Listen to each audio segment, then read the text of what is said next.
Hello, my name is Lincoln. I'm 35 years old, and I'm an aircraft maintenance engineer at Des Moines International Airport in Iowa. My life revolves around massive airplanes, roaring engines, and long days inspecting every bolt and wire to ensure everything is perfect before takeoff. I love this job, not just because it demands precision, but because it gives me a sense of control, a feeling that everything is in order the way I've always wanted my life to be. But today I don't want to talk about airplanes. I want to tell you about a special day, the day I thought I'd reached the biggest dream of my life, a home, a true haven for my family. 10 years. That's how long my wife Quinn and I have been grinding, saving every penny, living in cramped rental apartments, sometimes sharing bathrooms with noisy neighbors. Quinn, who's 33, is an accountant for a furniture company downtown. She's thoughtful, practical, and always knows how to keep our household from descending into chaos. But if I'm being honest, I know Quinn is deeply influenced by her parents, especially her mother, Marlene. They're the kind of people who want everything to go their way. And Quinn, though she'd never admit it, often lets her emotions get swept up in her mother's advice, or rather, her commands. We have 2 kids. Monica, 8 years old, a lively, sensitive girl who clings to me every time I come home from work, and Noah, 5, a hyperactive boy who's always running around the yard asking silly questions I never tire of answering. They're everything to me.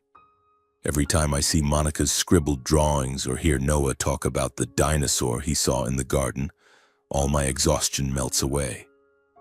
That day was a crisp autumn afternoon, the sky clear and the air cool, and I was standing in front of our new home, a 3-bedroom house we'd just bought after years of scrimping and saving. It wasn't a mansion, no pool or tennis court, but to me it was the world. A house with a white picket fence, a cozy backyard big enough for Noah to run around in, and a front porch where I could sip coffee every morning. It was the dream Quinn and I had painted back when we were dating, sitting on a park bench, eating sandwiches and talking about one day having a place to call home. I remember that moment vividly. We were moving in. Monica was running around the yard, clutching a red crayon, drawing wobbly circles on cardboard boxes. Noah was clinging to my leg, asking, "Dad, can we get a dog here?" "A really big one." I laughed, ruffled his hair, and promised I'd think about it, though I knew Quinn wouldn't agree right away. She always needs time to weigh things, especially when it comes to the order of our home. Quinn was in the kitchen, unpacking boxes, arranging plates and bowls with the care I've always loved about her. Her brown hair was tied up, a few loose strands falling over her forehead, and she was smiling. That gentle smile I fell in love with 15 years ago. "Lincoln, have you seen the blender anywhere?" she called out from the kitchen. I shook my head, pretending to be annoyed. "Honey, if I knew where it was, I'd be a superhero by now." Monica overheard and giggled while Noah chimed in, "Dad's a superhero. Dad's a superhero." I held a small wooden sign with the words, "Home Sweet Home," carved in elegant script. It was a gift from my parents, George and Evelyn, when we signed the house contract. I carefully nailed it to the front door, feeling each hammer strike mark a milestone. With every thud, my heart felt lighter. This wasn't just a house. It was proof of 10 years of hard work, late nights budgeting, petty arguments over money, and the moments when Quinn and I held hands, promising to build a future together. That evening, we threw a small housewarming party. Friends, co-workers, and both sides of the family came. My parents, George and Evelyn, drove 2 hours from their small town outside Des Moines, bringing a tray of homemade cookies, my mom's specialty. Quinn's parents, Harold and Marlene, showed up too, with a bottle of expensive wine that Harold wouldn't stop bragging about as a rare find.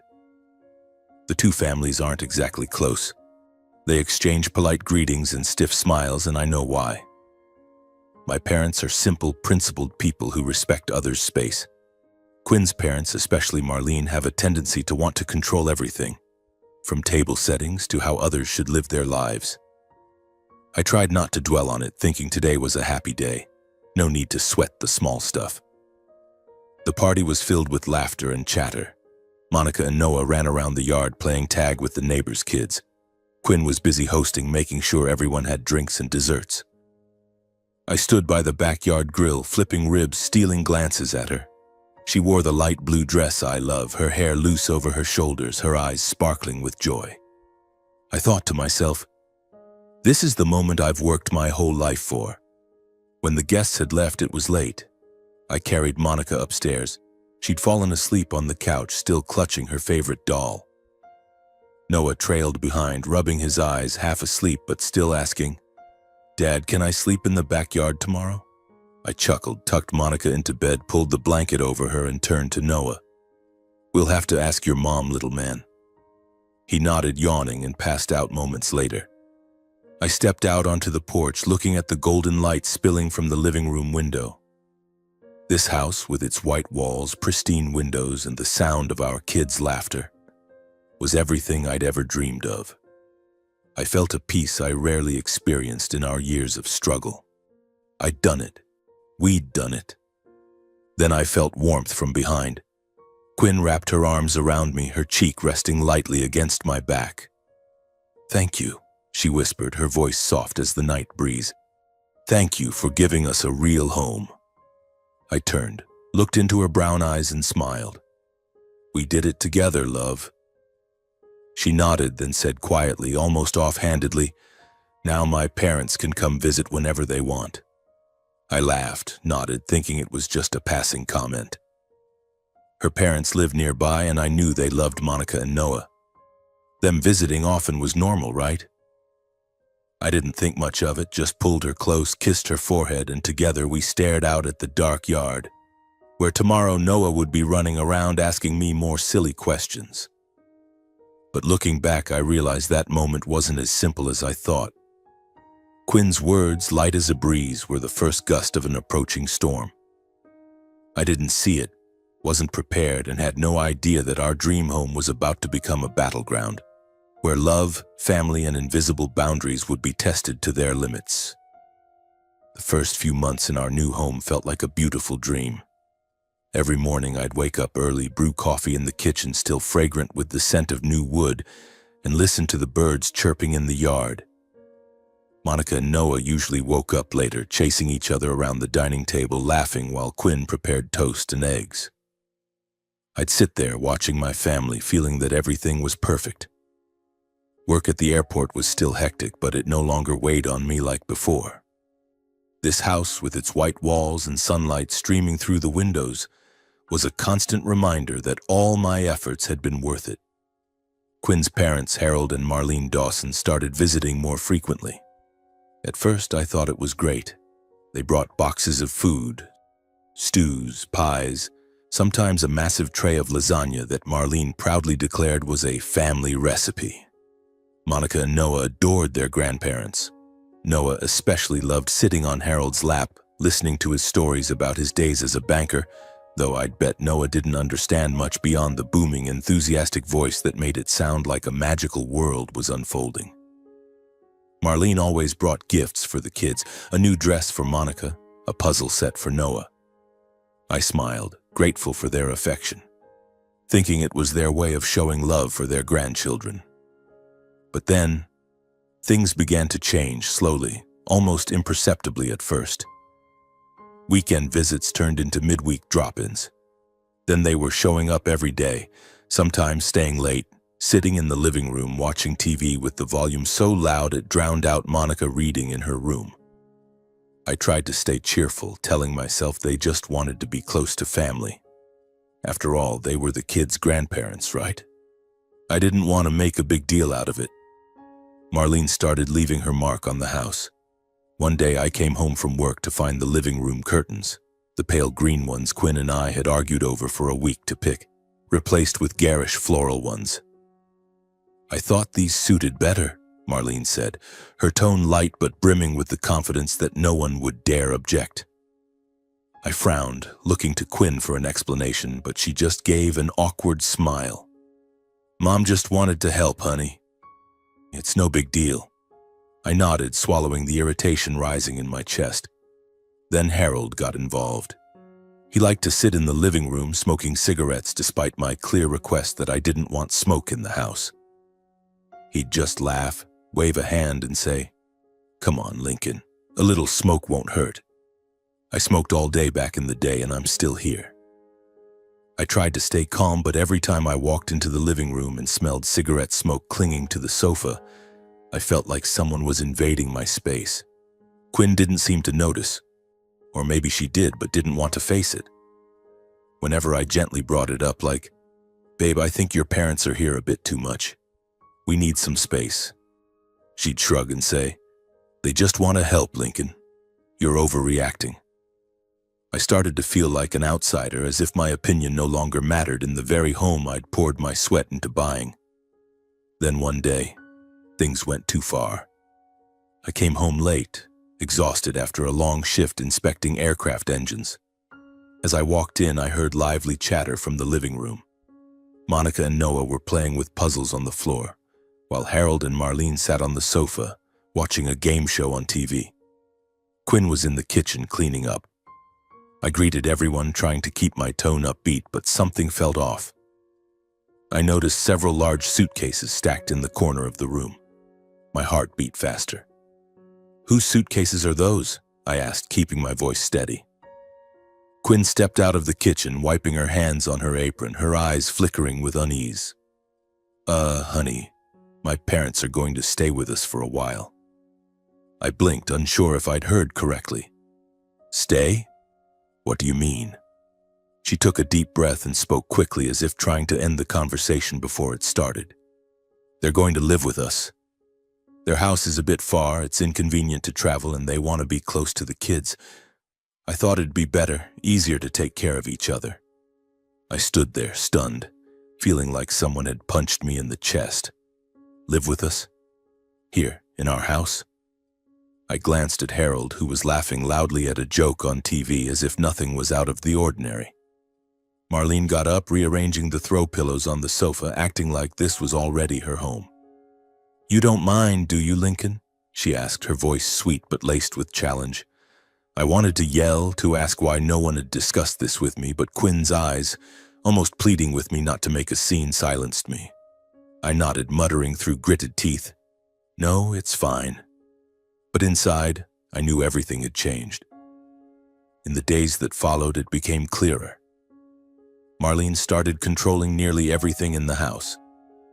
She reorganized the dishes in the kitchen, decided what we'd eat for dinner, and even interfered with how Quinn parented the kids.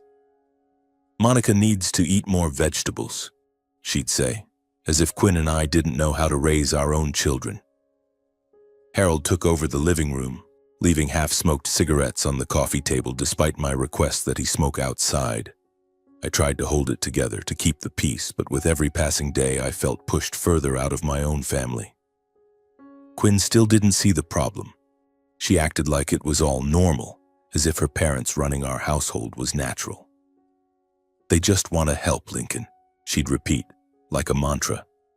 But I knew, deep down, she was trying to convince herself too. I started to realize she didn't want to confront her mother, didn't want to upset Marlene. And I, the husband, the father, the one who'd sweated to build this home, became invisible. One evening I sat on the porch, staring at the light spilling from the living room. Monica and Noah were asleep, but the TV blared from the living room, where Harold was watching football. I heard Marlene in the kitchen instructing Quinn on how to make a soup she deemed better. I took a sip of my beer, trying to suppress the suffocating feeling rising in my chest. "This is my home," I told myself. So why did I feel like I didn't belong here? I didn't know it then, but a real storm was brewing. The invisible boundaries in this house were about to shatter, and no matter how hard I tried, I couldn't stop the cracks from spreading. The days after Quinn's parents moved in, our house stopped being the haven where I once stood on the porch, smiling with contentment. It felt more like an arena where I had to tread carefully with every step to avoid breaking something, or rather to keep the simmering tensions from erupting. But the truth was, no matter how hard I tried, everything was slipping out of my control. Marlene seemed to have taken over the house entirely. Every morning I'd wake up to find her in the kitchen rearranging the spice cabinet to her liking, even though Quinn had said she preferred things the way they were. "This is more practical," Marlene would say, her tone soft but laced with an unshakable certainty that brooked no argument. New curtains, repositioned paintings, unfamiliar vases appearing on the dining table, all bore her mark. I tried to brush it off, telling myself these were small changes, but every time I walked into the house it felt like stepping into a stranger's home. Harold, meanwhile, claimed the living room. He'd sit in my favorite armchair, feet propped on the coffee table, watching football games at a volume so loud it drowned out Monica reading in her room. The smell of his cigarettes lingered in every corner despite my repeated requests that he not smoke in the house. "Lincoln, you worry too much," he'd say with a smirk, as if I were some fragile man who didn't know how to live freely. I clenched my jaw, trying to stay calm, but every time I saw cigarette ash on the carpet, it felt like a stab at my pride. What hurt most was the kids. Monica, my sensitive little girl, started to change. She no longer ran to hug me when I came home from work. Instead, she'd sit with Marlene listening to her stories or baking. Noah was drawn in by Harold, who teased that I was too strict for not letting him have candy before bed. "Your dad's too serious, huh?" Harold would say, winking at Noah, who'd giggle, unaware that those words were slowly eroding my role as his father. I felt like I was losing my kids right in my own home. Quinn, as usual, didn't see the problem. Or maybe she didn't want to. Whenever I tried to bring it up gently, saying her parents were interfering too much, she'd sigh and shake her head. "Lincoln, they just want to help. Why are you making a big deal out of this?" I wanted to scream, to ask if she could see that I was being pushed out of my own family, but her weary eyes silenced me. I knew she was caught in the middle, torn between her love for me and her loyalty to her parents. But that didn't make it hurt any less. I was her husband, the father of our kids, but now I felt like a stranger in the home I'd poured my sweat into buying. One evening, I couldn't take it anymore. I came home exhausted after a long day, wanting nothing more than to sit down and have dinner with my family. But when I walked in, I found Marlene in the kitchen directing Quinn on how to make a stew the right way. "You're doing it wrong, Quinn. You need more salt," she said, her tone authoritative. Quinn nodded, complying obediently, though I knew she hated being micromanaged in her own kitchen. In the living room, Harold was watching TV, the volume so loud I had to shout to ask where Monica was. "Upstairs, probably drawing," he replied, eyes glued to the screen. I went to Monica's room and found her sitting on her bed, clutching her doll, her eyes red. "What's wrong, sweetheart?" I asked, sitting beside her. She hesitated, then whispered, "Grandma said I shouldn't draw so much, that I should learn to bake with her. But I don't want to." Her voice trembled and I felt my heart constrict. I hugged her, promising to talk to Grandma, but deep down I knew things had gone too far. That night, after the kids were asleep, I pulled Quinn out to the porch. I tried to keep my voice calm, but every word felt like it was being squeezed from my chest. "Quinn, we need to talk. Your parents, they're controlling everything. I feel like I don't have a place in this house anymore." She looked at me, her eyes flickering with unease, but then her expression hardened. "Lincoln, you're blowing this out of proportion again. They just want to help. Don't you see how much they love Monica and Noah?" "Help?" I snapped, my voice louder than I intended. "They're turning our home into theirs, Quinn. I don't get a say in anything. Not meals, not how we raise our kids. I feel like an outsider." She shook her head, stepping back. "You're being selfish, Lincoln. They're my parents. I can't just kick them out because you're uncomfortable." The conversation ended with her turning back into the house, leaving me alone on the porch, staring at the light spilling from the living room, feeling like my world was crumbling. In the days that followed, I withdrew. I left for work earlier, came home later, sometimes eating dinner alone at a diner near the airport.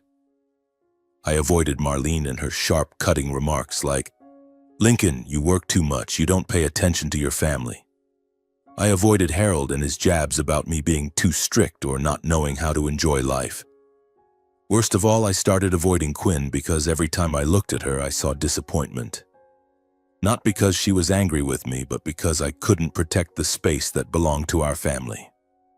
The atmosphere in the house grew heavy, like we were all performing in a play. We still talked, laughed, and ate dinner together, but no one was really listening. Monica became quieter, often retreating to her room. Noah kept running around, but I noticed he started listening to Harold more, as if he were the real father. I felt like I was losing everything: my wife, my kids, and the home I'd thought was our sanctuary.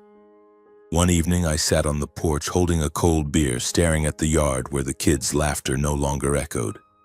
Inside, I could hear Marlene telling Quinn about how to raise kids back in the day. I heard Harold's loud laugh over a football game, and I heard my own heart beating slowly, heavily, like it was counting down to an inevitable explosion. I knew that if I didn't do something, I'd lose everything. But what could I do when the person I loved most was standing on the other side of the battle line? The weeks that followed turned our house into a foreign place. I no longer recognized it. When I came home, I'd quietly slip through the living room, avoiding Harold's gaze and Marlene's veiled remarks. I'd retreat to the study, close the door, and sit there, staring at the family photos on the wall. Moments of happiness when we were still a real family. One evening, I decided I had to have a serious talk with Quinn. I couldn't keep living like this, like a ghost in my own home. After the kids went to bed, I pulled her out to the porch. The night was cold, the wind rustling the trees in the yard. I took a deep breath, trying to keep my voice steady. Quinn, I can't take it anymore. Your parents, they're controlling everything. I feel like I'm not part of this family anymore. Quinn looked at me, a flicker of pain in her eyes, but she quickly turned defensive. Lincoln, what are you talking about? My parents just want to help. You want me to kick them out? They're my family. I clenched my fists, trying to keep my voice from trembling. I'm not saying kick them out, but don't you see? They're deciding everything, from how we raise the kids to how we live. I'm suggesting maybe we could help them rent an apartment nearby. They'd still be close to the kids, but we'd have our own space. To me, it was a reasonable solution, but to Quinn, it was an insult. You're so selfish, Lincoln, she shouted, her voice rising with a fury I'd never seen before. My parents have sacrificed so much for me, for the kids. And now you want to push them out? Do you know how much that would hurt them? I stood there, stunned, feeling the ground crumble beneath me. I wanted to say that I was hurting too, that I was losing my family, but my throat tightened and the words wouldn't come. The conversation was cut short when Marlene appeared at the door. What's all this noise about? She asked, her tone icy. I knew she'd heard everything. Her eyes bore into me with contempt, as if I were an ungrateful wretch. Lincoln, you should be thankful for what we do for this family, she said, then turned back inside, pulling Quinn with her. Quinn didn't look back, just followed her mother, leaving me alone on the porch, the cold seeping into my bones. From then on, things got worse. Marlene and Harold tightened their grip. They meddled in every decision, from what extracurriculars Monica should take to how Noah's hair should be cut. I felt like I had no authority in my own home. At every meal, I sat silently, listening to Marlene lecture on the right way to raise kids, hearing Harold jab at me for working too much. Quinn said nothing, just kept her head down, as if she'd given up on standing by my side. I started sleeping in the study on a cramped sofa. I told Quinn I needed space to work late, but the truth was I couldn't bear the suffocating feeling of lying next to her, knowing she was no longer my partner. I felt like a stranger, a tenant in the home I'd bought with my own sweat. The breaking point came one evening when I got home late.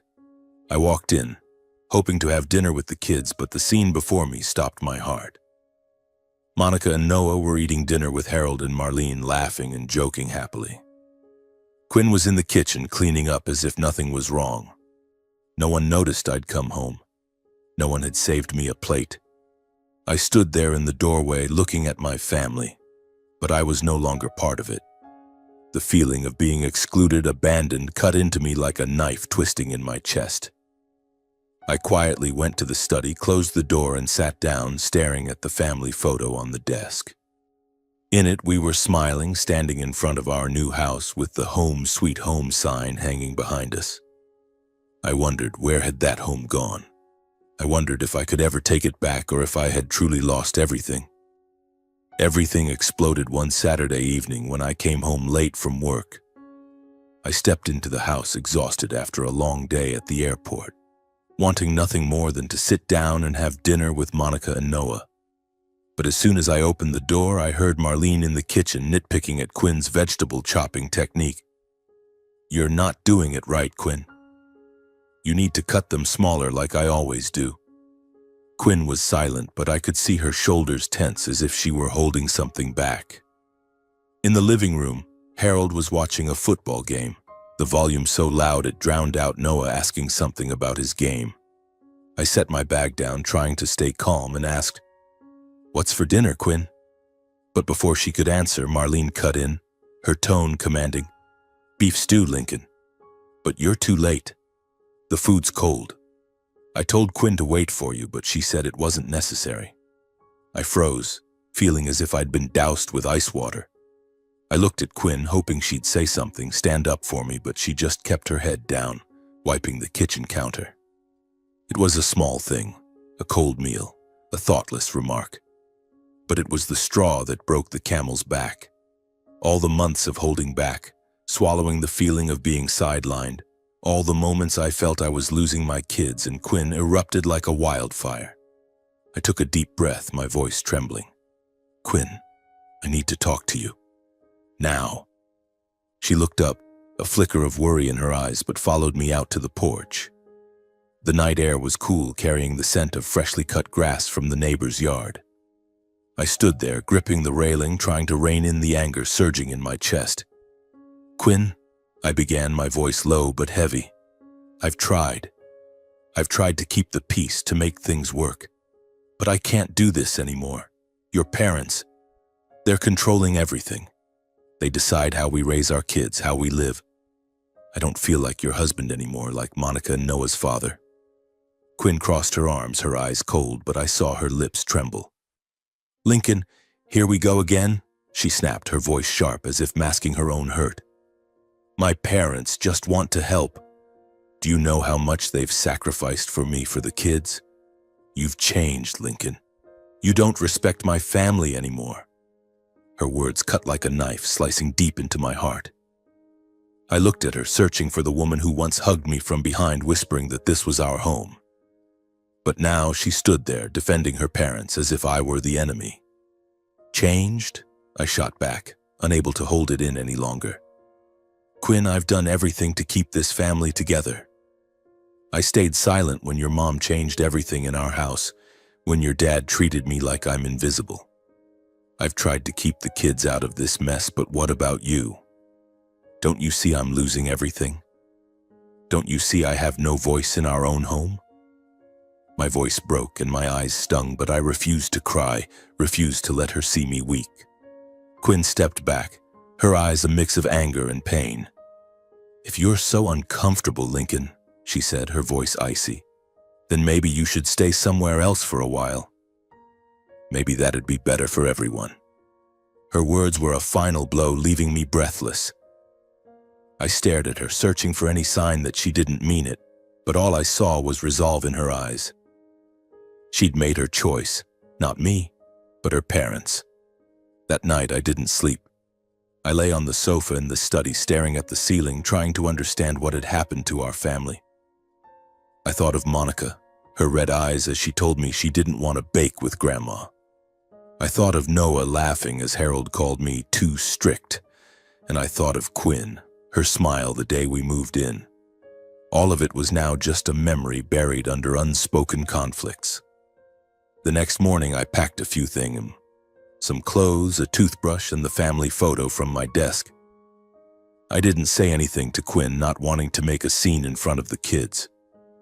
Monica and Noah were eating breakfast in the kitchen with Marlene pouring their milk. I kissed their foreheads, saying, "Daddy's got to go to work for a few days, but I'll call you, okay?" Monica nodded, her eyes worried, while Noah just grinned and said, "Call us, Daddy." I forced a smile, hiding the ache in my chest, and walked out of the house. I rented a small room near the airport, a bare place with peeling paint and a creaky bed. It was cold, lacking the warmth of family, but at least here I didn't feel like an outsider. Every night I called Monica and Noah, listening to their stories about school and new games. Monica talked about a drawing she made, and Noah bragged about learning to throw a ball with Grandpa. I smiled, told them to sleep well, but when I hung up, I sat in that empty room, the weight of loneliness pressing on my chest like a stone. Quinn didn't call. Not a text, not a single check-in. Monica told me she was carrying on as if my absence didn't matter. I began to feel the deep sting of having a home I couldn't return to. That house with its white picket fence and home sweet home sign was now a distant luxury.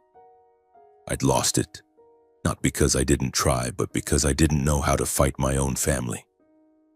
In those long, lonely nights, I thought of my parents, George and Evelyn. They lived in a small town 2 hours from Des Moines, in a simple house where I grew up with warm memories.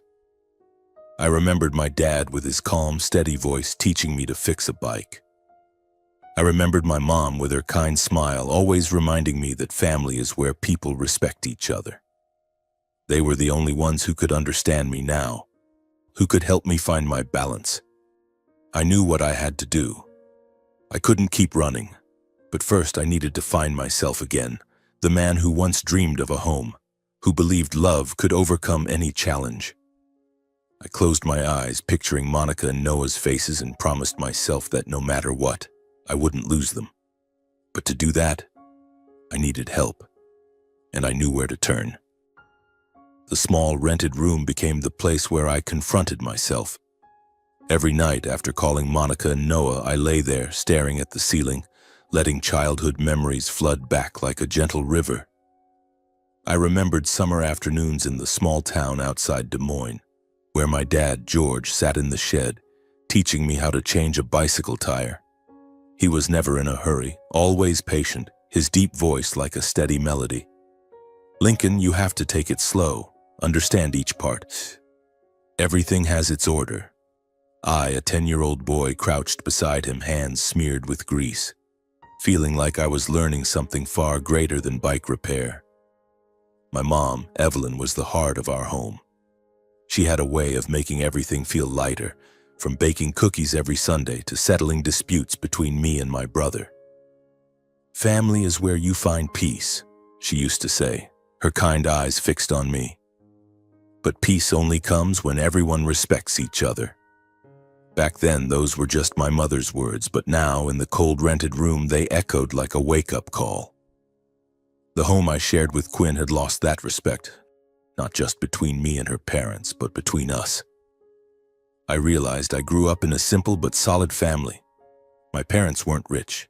Dad was a mechanic, Mom an elementary school teacher. But they always set clear boundaries. They never meddled too deeply in each other's lives, never made anyone feel sidelined. Comparing that to my current home, where Marlene rearranged everything to her liking, where Harold claimed the living room as his own domain, I felt an unbridgeable gap. I'd tried to build a home like my parents, but now I was just a lost man. That weekend, I decided to drive to visit my parents. The road to their small town wound through golden cornfields under the autumn sun.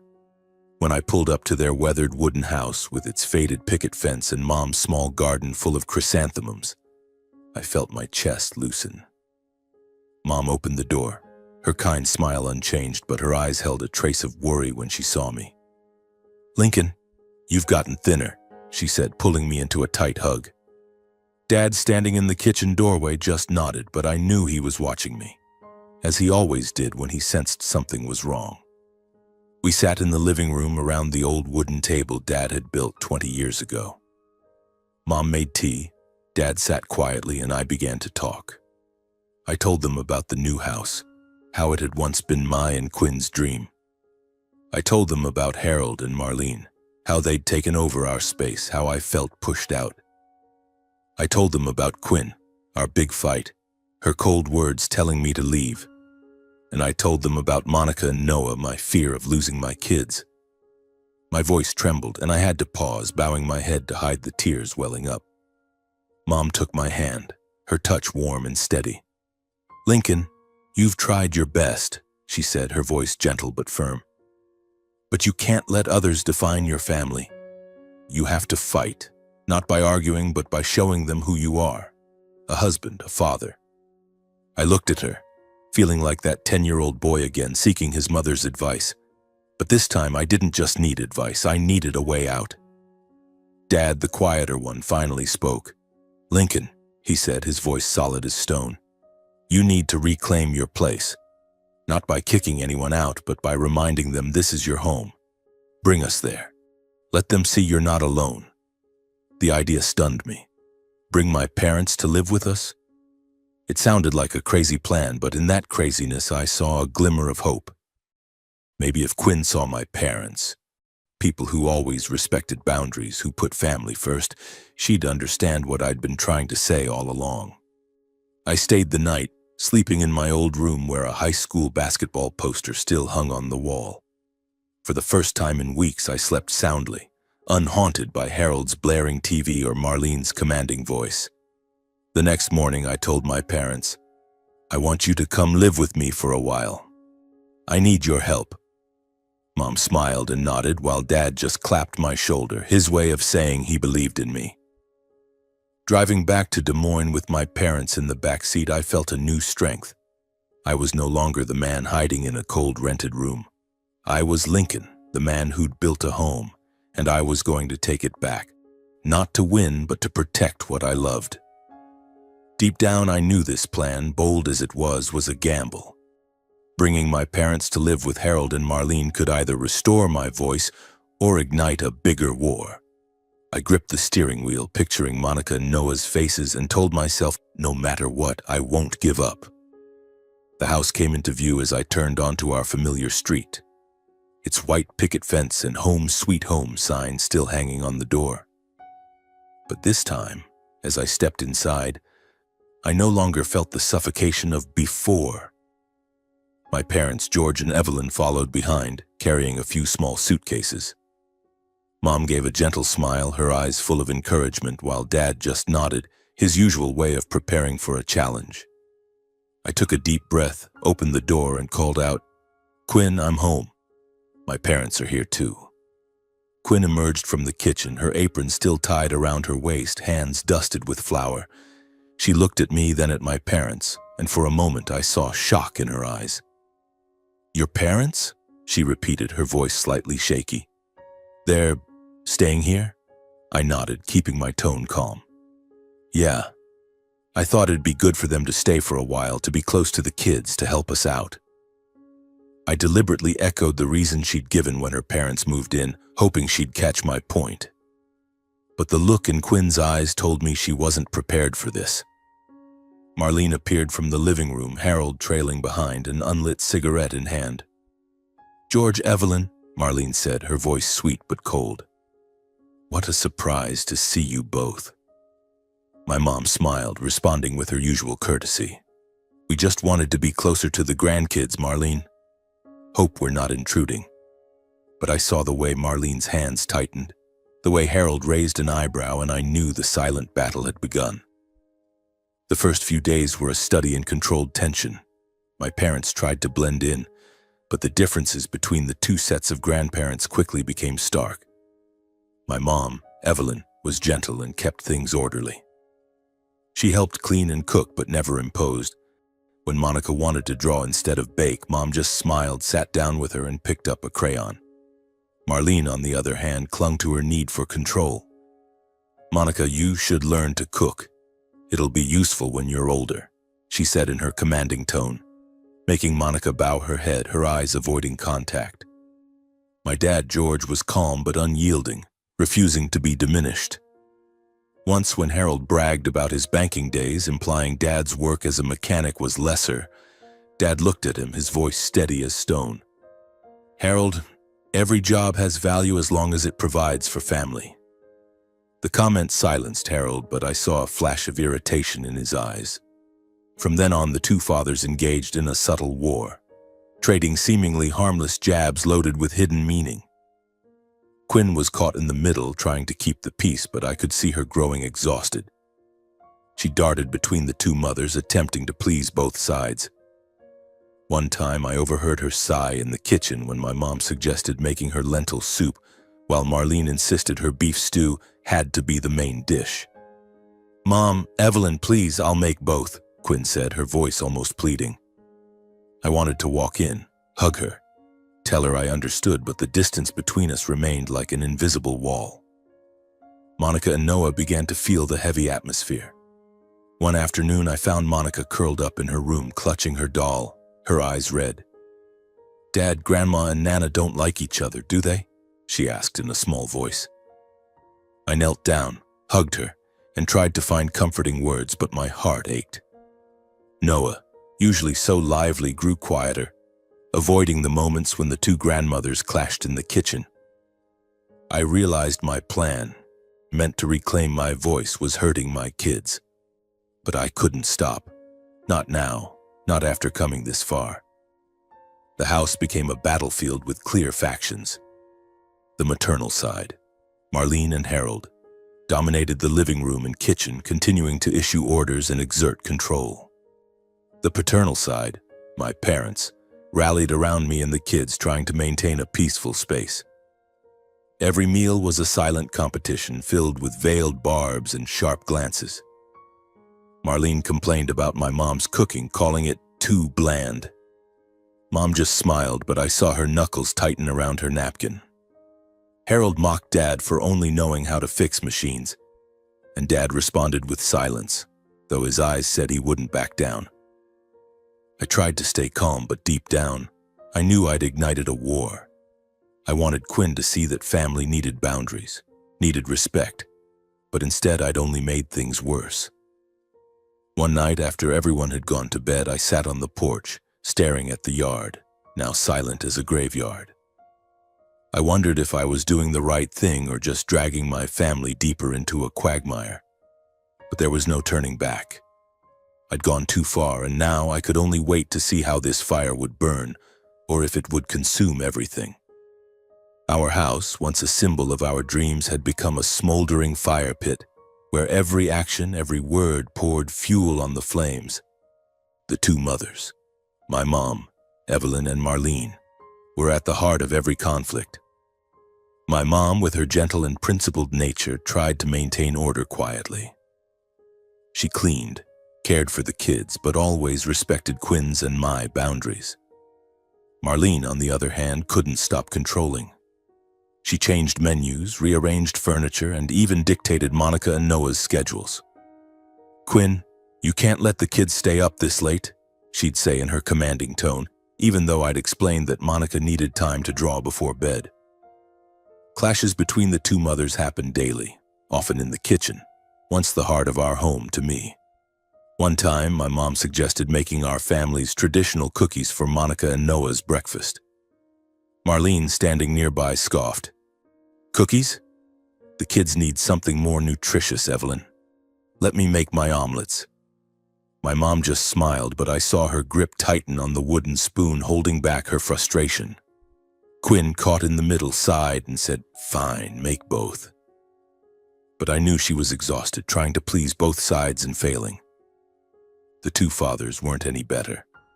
My dad, George, was calm but resolute, and his firmness irked Harold. One afternoon, as they sat in the living room, Harold took a jab. "George, you've fixed machines your whole life.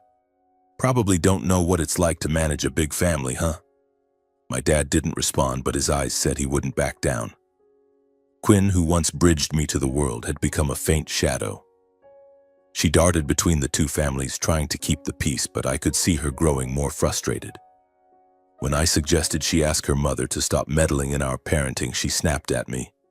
"Lincoln, you brought your parents here and now you're blaming me? If you didn't want my parents here, why didn't you say so from the start?" I was stunned, wanting to explain that I just needed her to understand how I felt, but she turned away, leaving me with a sense of helplessness.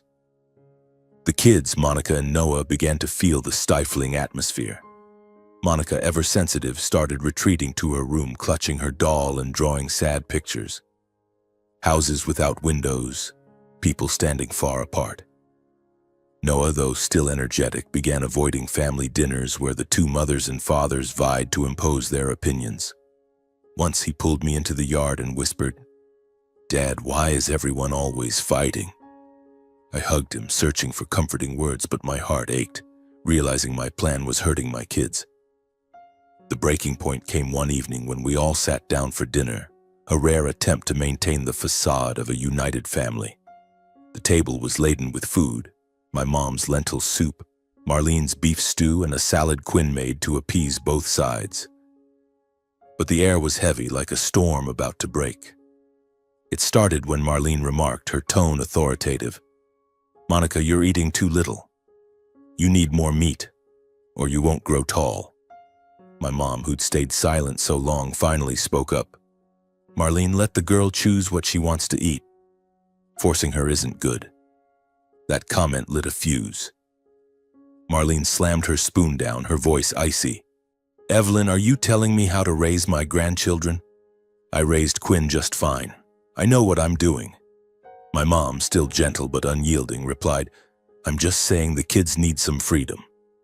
They're not objects for us to control." The room shattered. Harold jumped in, his voice dripping with sarcasm. "George, you should teach your wife how to talk or she'll stir up trouble." My dad, with a terrifying calm, responded, "Harold, I think you're the one who needs to learn respect." Quinn, seated at the head of the table, finally snapped. "Enough!" she shouted, standing up. "Everyone, stop it! Lincoln, why did you bring your parents here to turn this house into a battlefield?" My heart felt crushed as I looked at her. "Quinn, I just wanted you to understand how it feels to be pushed out of our own home," I shot back, my voice trembling with anger and pain. "But I was wrong, wasn't I? Because now you just see me as the selfish one." Monica, sitting nearby, burst into tears. Noah ran upstairs, his footsteps echoing on the stairs. The room fell silent, save for Monica's sobs and our heavy breathing. The next morning, Harold and Marlene announced they were leaving. "We can't stay here anymore," Marlene said, her voice thick with hurt. "If we're not welcome, we'll go." Quinn tried to stop them, but they were resolute, packing their suitcases in their wounded pride. The house grew quiet again, but it wasn't the peace I'd dreamed of. It was merely the lull after a storm full of cracks that couldn't be mended. I looked at Quinn, hoping for a hint of regret, but she just turned away, her eyes red. I knew my plan had worked. Harold and Marlene were gone, but the cost was a deeper rift with the woman I loved. I stood on the porch staring at the silent yard and asked myself, did I win, or have I lost everything? The days after Quinn's parents left, our house entered a strange state. No more arguments, no more of Marlene's commands or Harold's booming laughter. But the silence was heavy, as if the air still carried the smoke of the battle that had just passed. I went to work each day, returning to a home now occupied only by my parents, George and Evelyn, along with Quinn and the kids. My parents stayed quietly helping, but their presence, though comforting to me, was a constant reminder that the cracks in our marriage remained unhealed. Quinn grew quieter. She still worked, took care of Monica and Noah, but her smile, the one that melted me 15 years ago, was now as rare as sunlight in winter. She avoided my gaze, dodged long conversations.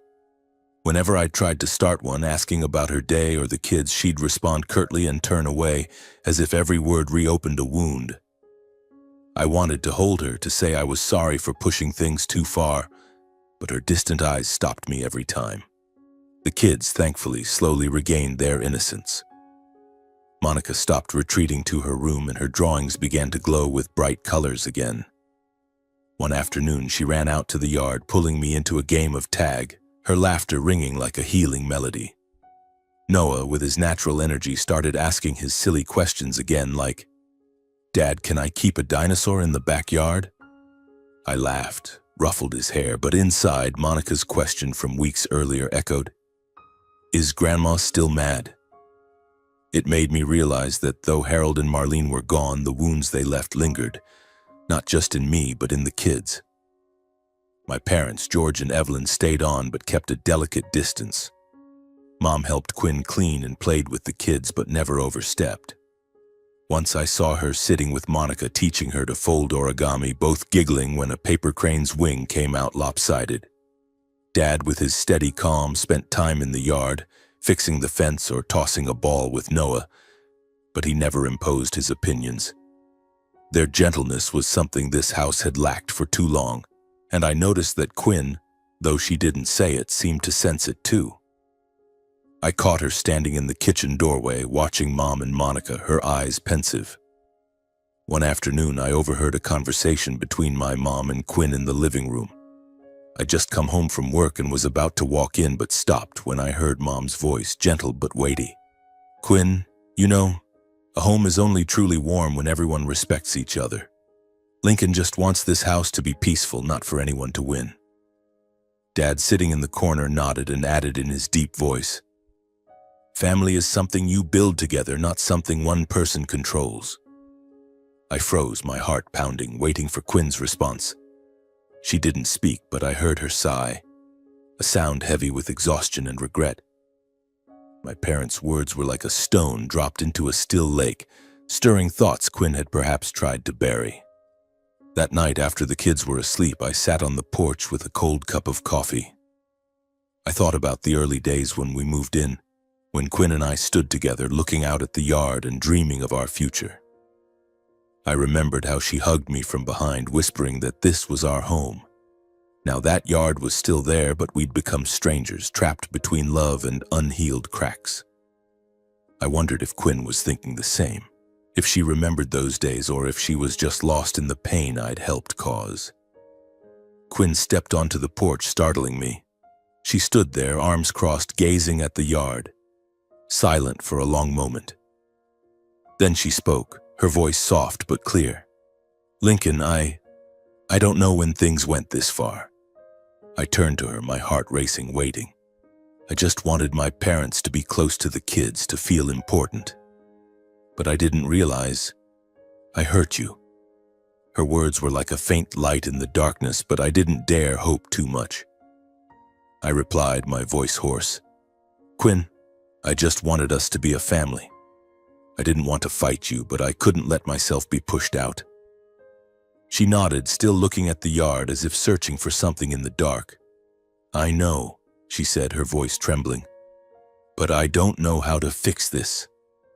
I wanted to take her hand, to say we could start over, but I stayed silent, letting the quiet stretch between us.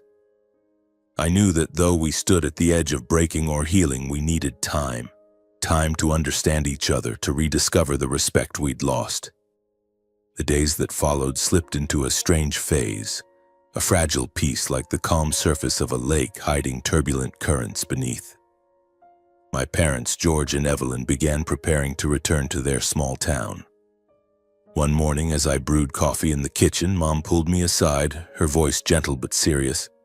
"Lincoln, a home is only truly warm when both people want to keep it that way.